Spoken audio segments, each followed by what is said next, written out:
Archie 628. The story starts with Sabrina in a cell with monsters around her, and she bets the audience is wondering how she got here. I'm wondering that too because she's omnipotent. The moron writer wastes time on recap panels, where the only good thing about them is that Veronica and Reggie get glared at. After that recap, she complains about being trapped. So I'm not gonna see how the hell she was gotten all the way to this cage without being depowered. The mummy says that once they drain this place of all fun for no reason, they can stay forever. Why can't they stay without doing that? Also, they must hate the place they came from, because they aren't homesick and instead they want to stay here.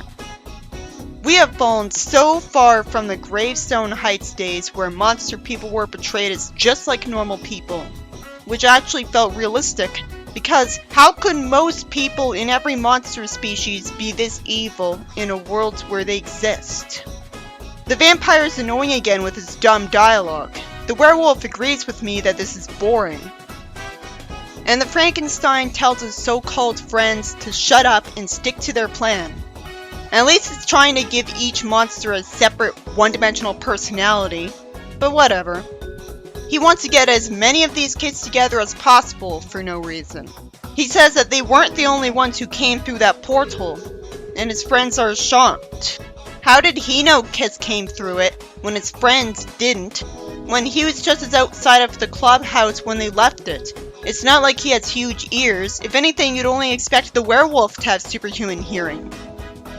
And it's not like the kids are counted as monsters too, and so the spellbook summoned them as part of the same spell, which you would have assumed at first, actually, until it was revealed that the Kiss band was going after the monsters. The mummy has some annoying, dumb Valley Girl dialogue some more. That's so annoying, I can't appreciate how creative it is for a mummy. She doesn't have enough depth for me to like her because of that and her flower. Sabrina somehow wonders how she could warn the others, even though witches can use telepathy and summon anything, and she could just warp. Why couldn't she have been established to be out of magic when she was kidnapped? It'd be so easy to have this make sense instead of be completely embarrassing writing. Why would you have Sabrina of all people be the one who is kidnapped, the most respectable, capable of all the Archie characters, instead of Archie or something? So the supposedly powerful witch hopes a man will save her, and naturally, Archie and Betty say they got zero sleep last night. And the same can be said of Veronica. Jughead must have less empathy and anxiety because he slept fine. Naturally, Jughead says they should cast another spell to fix the town. Dilton says they shouldn't give Veronica any ideas. Obviously someone other than Veronica could cast the spell. They wonder where Sabrina is. Salem tries to get Archie's attention, and instead of simply talking, the horrible-looking cat hurts Archie and then runs away. It's a miracle that Betty figured out that he wants them to follow him. Why give him human thoughts but not make him able to talk? His appearance seems to try to imitate the 90s Salem. Well, it would make a lot more sense that the Witches' Council wouldn't let a transformed into cat fugitive talk on Earth. Because that's just begging for magic to be exposed to mortals. But again, you need to have this explained instead of having this changed to the status quo and expecting us to take it at base value after decades. Archie says there's no time for that now, and I share in Salem's frustration here. They could have easily chosen to follow him. But to be fair, Salem did do a bad job signaling him that he's going to lead them to Sabrina. Without him knowing what Salem wanted, it seems smart of Archie to want to find Sabrina. Dilton says they need to find Kiss, but instead of him getting to validate his position in this arc by using a gadget to find them, as convenient as that would be, I mean, why wouldn't you have already made a way to track down his friends? Kiss goes to greet them. They're asked if they're having trouble. They must be. They can't use their magical instruments to return these people to normal, apparently. Then Betty somehow thinks it can't be easy for them to get around town the way they stand out, even though everyone around them looks completely harmless to them, in that they're mindless zombies. One of the people in Kiss says they don't have time to worry about wardrobe. The members all seem to have the same personality. I wasn't encouraged to memorize their names. They all look too similar. I wish I could just write Kiss said for every time any member talked. One of them is indignant at Dilton saying could help because they created the problem, even though the fact that they did proves that they have the magic to solve it. So Kiss decides to go regroup where it's safe in Pop Tates, and he's shocked at seeing them. Jughead's supernatural appetite is lampshaded. Kiss looks like less of a competent monster-fighting force and more like lost amateurs because they somehow need to come to the Archie gang for help this time, instead of having already solved the problem. One of the members explains that the monsters come from a dimension where fun is rare and boredom is normal. That's not really explaining why monsters want fun to be drained instead of preferring this world. The only way boredom would be normal is if their world has no TV or radio or newspaper or even literature to entertain people, and so everyone is just stuck doing their jobs most of the time, with no fun in the meantime. So the world has to be stuck in the caveman days, but they don't seem like cavemen. And that's ignoring the obvious fact that our world is kind of mostly boredom too, because most people are just stuck doing their jobs most of the hours of the day. I don't like that Reggie says Google Calendar instead of calendar. It's like the comic saying, we're still relevant, damn it, but I'll admit that's a nitpick. Of course the Archie comics are gonna reference modern technology and use it with time, because that's what they've always been doing. I just don't think what Reggie chimed in was necessary and well written. One of the members says somehow about Sabrina casting a projection spell. Somehow indeed, as she was thinking of protection the entire time until Veronica mentioned projection magic words at the very end. And she thought she was doing the spell wrong.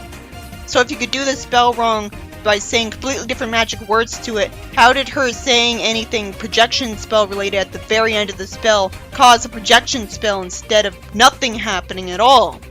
It's like if you write a big line of code for a program, but then you put code for the wrong program in at the very end. One of the members says they have the Dynasty Amulet that gives one of the monsters complete power over teenagers, who he insists on calling weak-brained in front of teens trying to help him for some reason. Dilton says they have a shortcut, and the Kiss group gets led to their treehouse.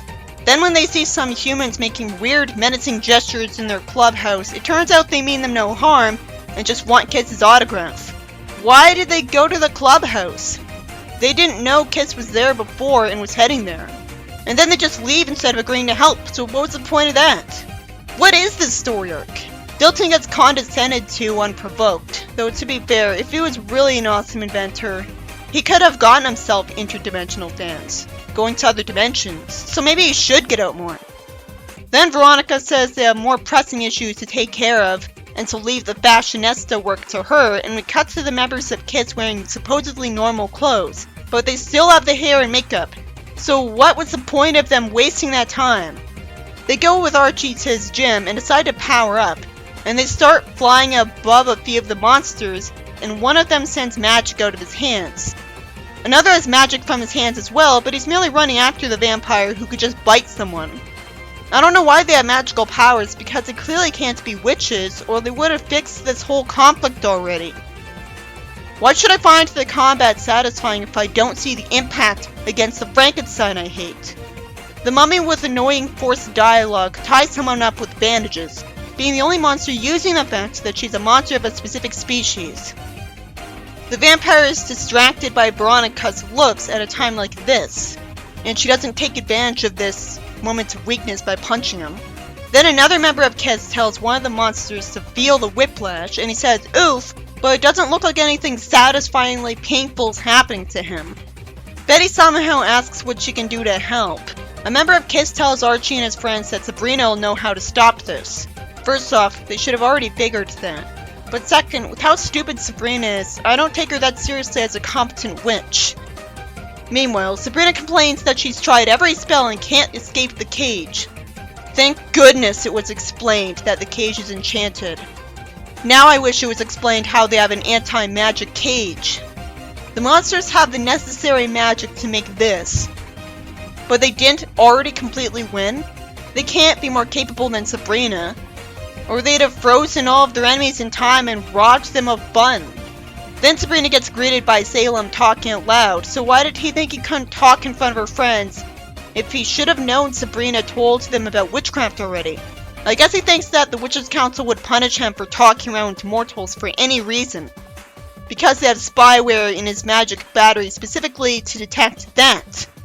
And nothing else, because they don't care whether magic gets abused. That's why they didn't appear to Darlene or Sabrina and punished one of them already. Sabrina for causing this whole situation. This needs to be explained too. And of course, if the council really cared about mortals, they'd have properly cast the protection spell themselves, avoiding this plot. Salem floats in front of Sabrina and then gets rid of the bars because the Witches' Council somehow let a fugitive keep his powers. He does this even though Sabrina couldn't do anything to free herself. This has to mean that the cage was made so that Sabrina herself couldn't use magic in it, but any other witch could. I suppose this is believable. They were only thinking of Sabrina because she's right in front of them. So these are just amateur magician monsters. But still, they should have accounted for the inevitable case where someone in the witch's family would go save her. Of course one of her relatives or friends could track her down, because witches can use crystal balls to spy on people. Plus cats have a great sense of smell, so he could have tracked her down by scent trail too. Also, if he has magic, why didn't he use magic to make sure the Archie gang would go follow him? They would have been safe with him as a magical bodyguard, and nothing would have happened to them on the way here, if he could effortlessly get to Sabrina with no resistance. Salem calls her friends dimwits, sort of unprovoked, but I guess he has good reason because this is Archie, Reggie, and Veronica he's talking about. I like that he has some sass and edge again with his dialogue. Sabrina and Salem look like idiots by not knowing how to stop these monsters despite their omnipotent powers, and Salem being centuries older. Which is especially disappointing because Salem's rescue of her built him up as a smarter and more competent person. Then after Betty and her friends wander the woods cluelessly, with no help from any of Dalton's gadgets. That sure is a shame because he gets swarmed by brainwashed people whose only scary look is their eyes.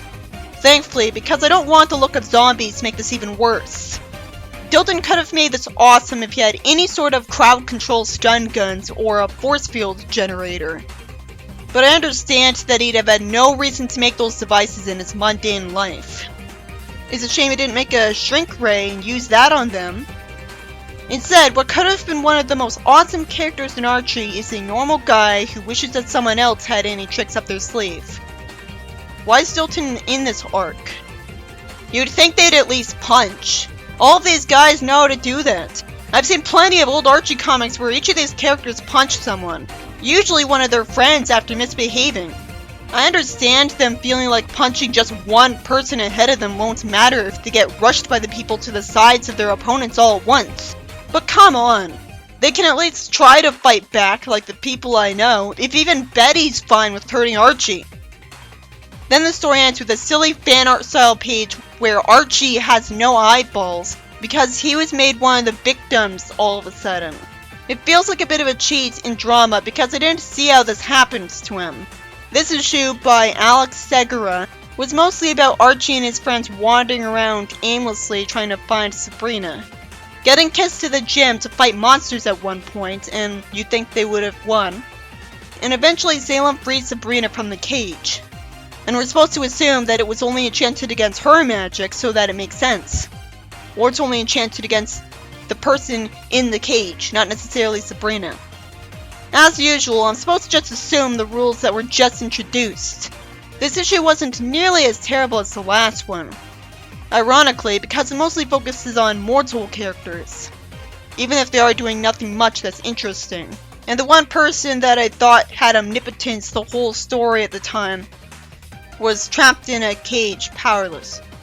It complicates things because the members of KISS can fire magic from their hands.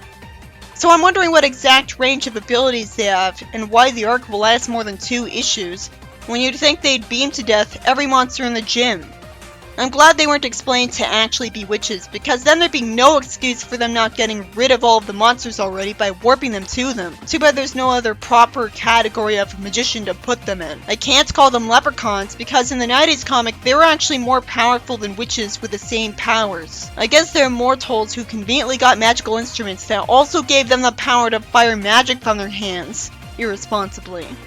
But again, the writer refuses to explain the rules, so I just have to assume a witch gave them those. Well, the rest of the general audience will just be going, what the fuck? At every confusing new thing the writer established because he didn't explain it first. Why can't Salem reverse this whole spell?